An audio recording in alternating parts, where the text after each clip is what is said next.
esta convocatoria ha sido una convocatoria peculiar, viene precedida de un acto, bueno, de práctica traición, en realidad, al gobierno de la comunidad, en cierta medida por parte de uno de los partidos que lo conforman, de forma paradójica, y de un intento de asalto constante que está habiendo en la Comunidad de Madrid al gobierno y a ciertas políticas de libertad en las cuales, desde luego, el partido del que formo parte está defendiendo constantemente en la Comunidad de Madrid. Tiene una convocatoria peculiar, se produce a mediados de una legislatura y en la forma en que todos conocemos, sí.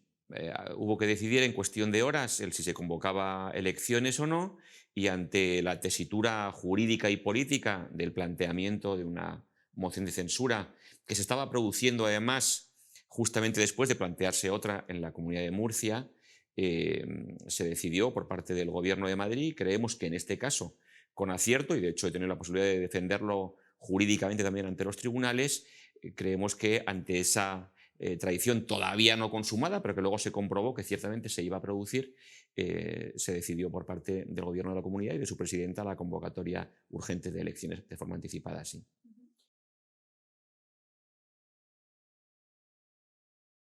Bueno, pues la defensa de la libertad, la defensa, estamos hablando, tristemente, hay momentos en la historia de las sociedades, de las naciones, en las que están en juego cuestiones básicas, la libertad, el ordenamiento jurídico, la paz social, la cultura, el Estado de Derecho.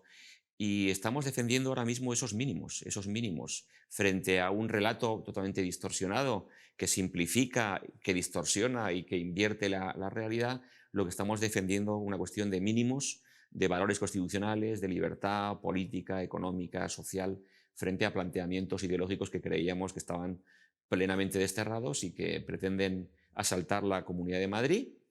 La Comunidad de Madrid, que al fin y al cabo es uno de los pilares sobre los que se está sosteniendo ahora mismo nuestro país, España, que en cierto modo se sostiene sobre la base de Su Majestad el Rey y de la monarquía como símbolo de unidad de todos los españoles, sobre la base de la justicia independiente, o lo que por lo menos todavía está quedando de ella, y sobre la base también de Madrid. Y le diría que de la formación política de la que soy diputado, en la medida en que es una tierra paradigmática de fomento y de defensa de esa libertad política, económica y social. Pues la fortaleza de la verdad. Yo le diría que la fortaleza de la verdad.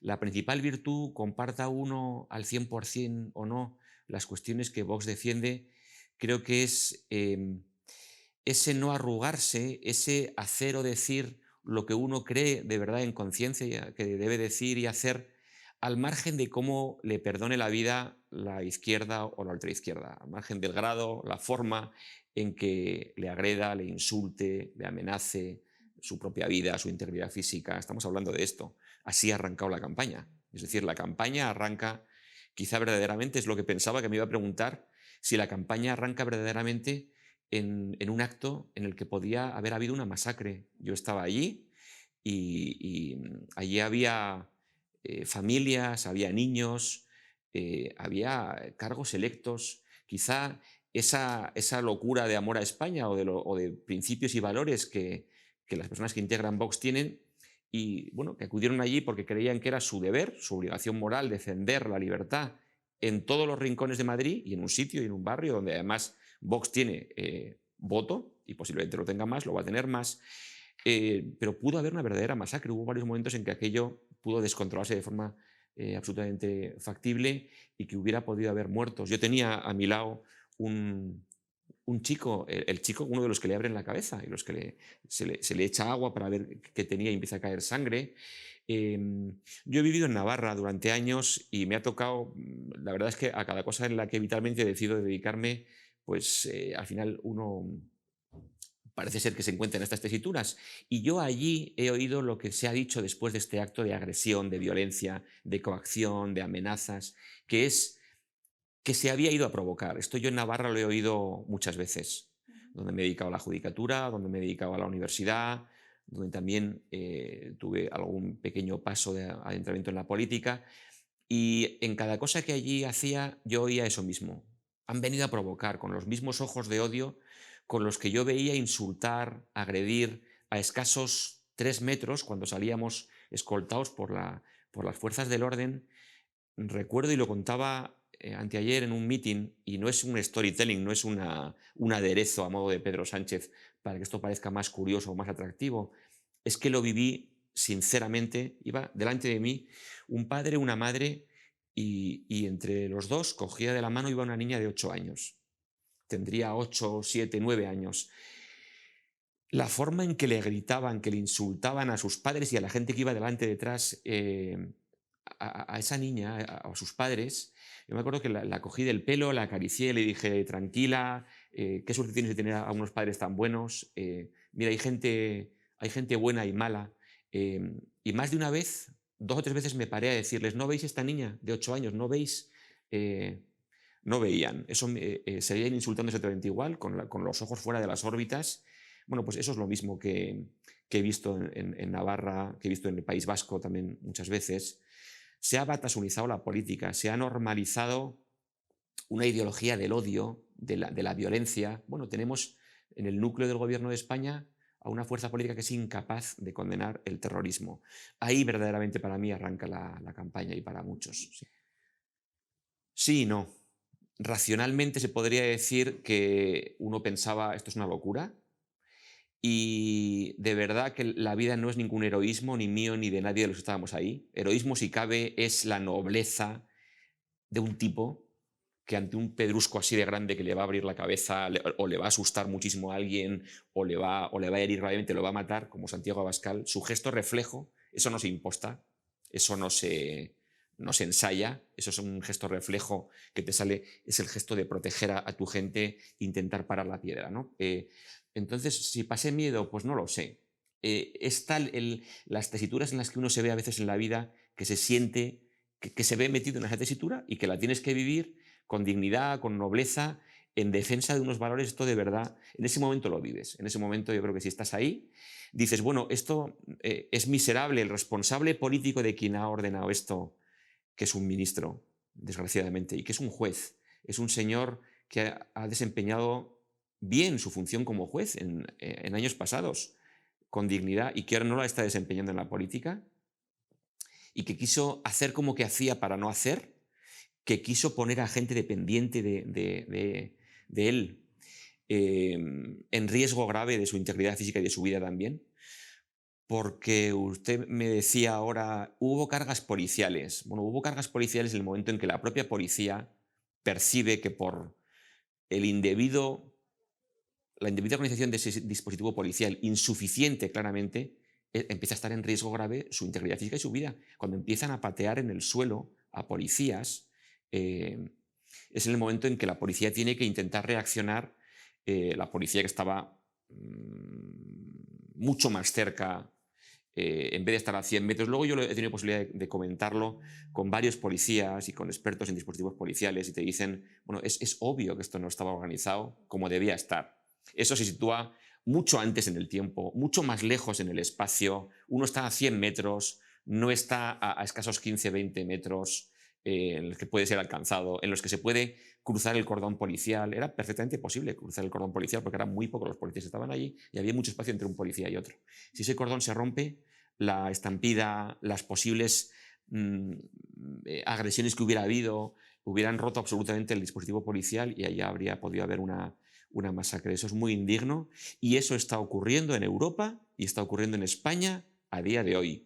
En España, en Europa, se ha destrozado la camioneta del candidato a presidente de una comunidad autónoma, donde iba el secretario general de un partido, Javier Ortega Smith, donde iba el candidato a la presidencia de una comunidad autónoma como la de Cataluña, Ignacio Garriga. Se destroza absolutamente una camioneta, con riesgo también, claro, razonable, perfectamente factible para su vida, para su integridad física.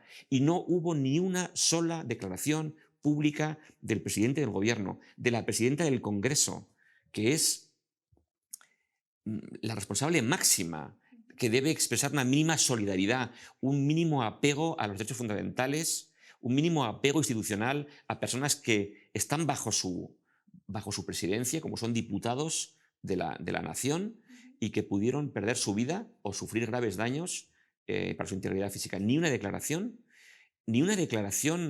clarísima de condena de las instituciones europeas, por ejemplo. esto está ocurriendo y esto es grave y esto hay que denunciarlo.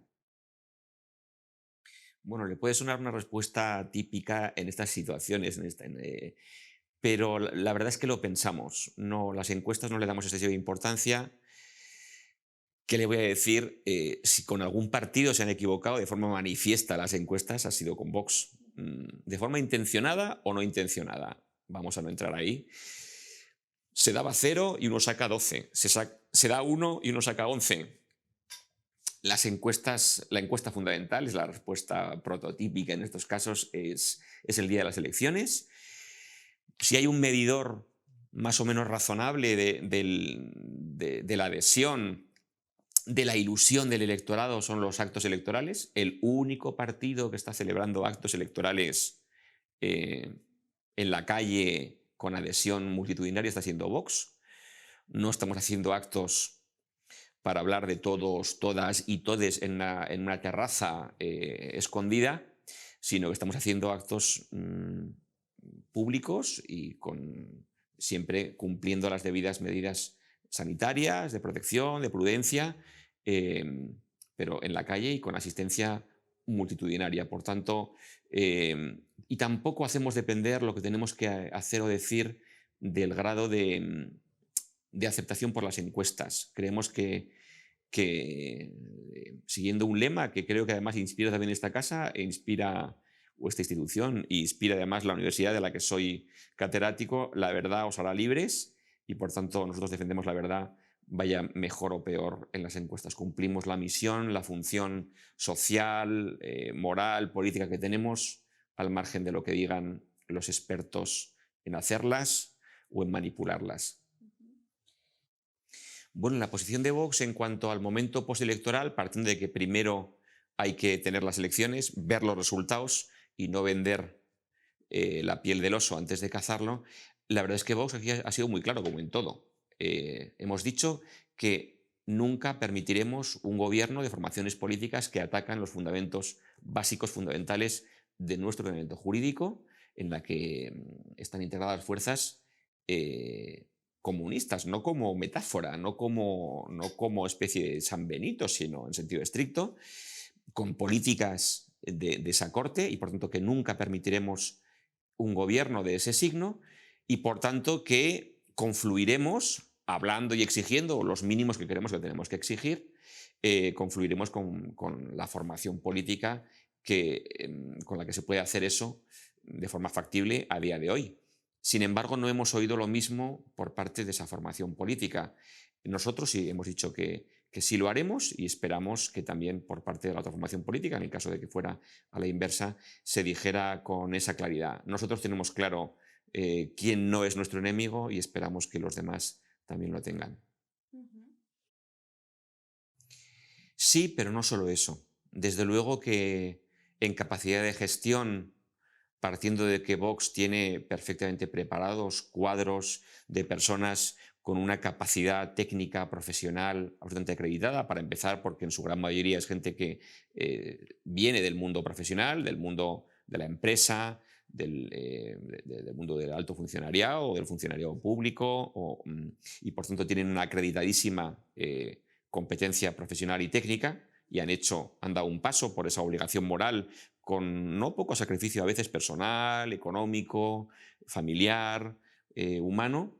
Por tanto, tiene esa perfecta capacidad técnica y sí se ve, sí hay una diferencia entre una incapacidad absoluta técnica, como ha demostrado el gobierno de España, por supuesto, y no solo incapacidad, sino una ocultación, una falsedad, un cinismo a veces, desgraciadamente, que, pero además también se pone en juego otras cuestiones básicas que tienen que ver con la verdad, que tienen que ver con la verdadera batalla cultural frente a ese ataque a las instituciones, frente a ese ataque a valores como el de la vida, como la familia, como la libertad educativa. Y eso Vox lo pone en valor, lo está defendiendo de forma clara y no así otros. Por tanto, no solo la gestión, y también hay defectos importantes en gestión por parte del Gobierno de la Comunidad de Madrid.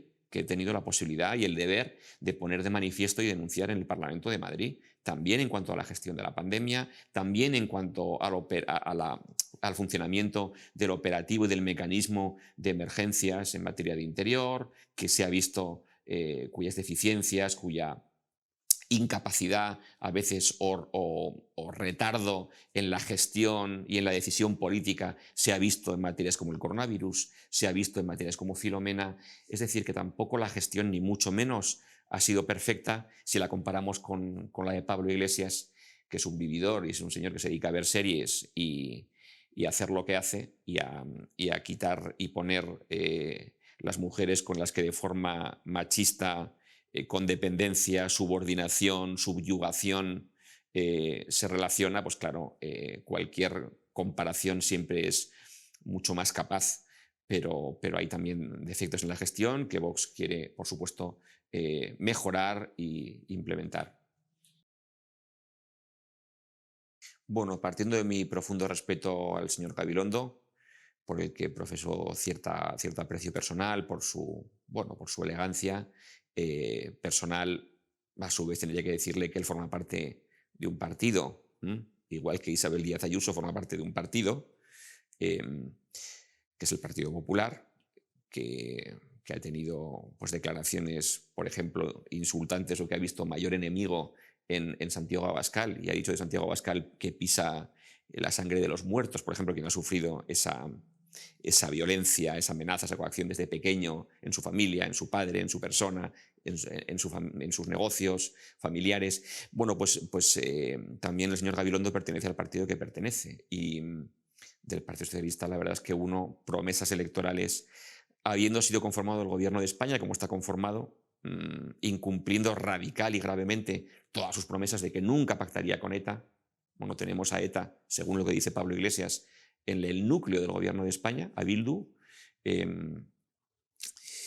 pues del señor Gabilondo, que nos explique, si no, cómo podría conformar, con las puras matemáticas, cómo podría conformar gobierno sin Podemos, cómo podría hacerlo sin Izquierda Unida y el Partido Comunista, cómo podría hacerlo con Podemos 2, que es Más Madrid, que es una escisión de Podemos con unos planteamientos a veces idénticos, incluso a veces con mayor virulencia y violencia de la que plantea en la Asamblea Podemos. No es factible y, por tanto, no es que no sea creíble, sino que pues, creemos que no es posible. Él mismo ha sido desmentido también por el propio Pedro Sánchez, diciendo, él ha dicho que no subiría los impuestos y Pedro Sánchez le ha desmentido radicalmente. Por tanto, bueno, pues estas cosas pasan, ¿no? No pasa en nuestro partido. Así como a veces, pues también Isabel Díaz Ayuso ha dicho alguna cosa y ha sido radicalmente desmentida por el propio presidente de su partido, el señor Casado, pues esto no ocurre en nuestro partido, no ocurre. No verá usted diferencias de opinión, de posición, de planteamiento entre lo que dice Rocío Monasterio y lo que dice Santiago Abascal. Bueno, la verdad, habrá visto que en esta entrevista yo le he hablado de la verdad, por tanto, por lo menos para Vox no ha dejado de importar. La política se mueve desde hace mucho tiempo, desde hace no años, sino incluso décadas, en parámetros también de imagen, en parámetros de comunicación. La comunicación es necesaria y posiblemente Vox, con base en esa verdad y esa autenticidad, ha empezado a comunicar con una franqueza y también con una eficacia que desde hace mucho tiempo no se hacía desde el mundo que no fuera la izquierda, que sí que ha comunicado siempre muy bien y de forma muy eficaz y a veces muy torticera. Por tanto, esto es un fenómeno que ya lleva tiempo funcionando, pero que esa simplificación, esos mantras distorsionados sí que están yendo a más. Desde el momento en que quien es agredido cuando se está cometiendo un posible delito electoral con gravísimas agresiones, resulta que desde la tribuna del Congreso el secretario general del Partido Comunista, es decir, de la ideología que ha cometido el mayor genocidio, los mayores genocidios de la historia, con mayor número de millones de muertos, matando de hambre a sus ciudadanos allí donde gobierna o con violencia política, que desde esa perspectiva se diga que el agredido es el que ha ido a agredir y el que ha ido a provocar, pues es obvio que hay una distorsión clarísima. Es obvio que hay una diferencia, un divorcio radical entre lo que es la realidad que tanta gente palpa y tanta gente ve y lo que es un relato en no pocos medios de comunicación. En ese sentido, sí que hemos llegado a un grado de distorsión, de cinismo, de manipulación casi nunca vivido o nunca vivido en regímenes libres, democráticos, como es todavía, afortunadamente, gracias a Dios, España, pero que está en seria amenaza. Por tanto, en ese sentido sí que está en grave riesgo la verdad.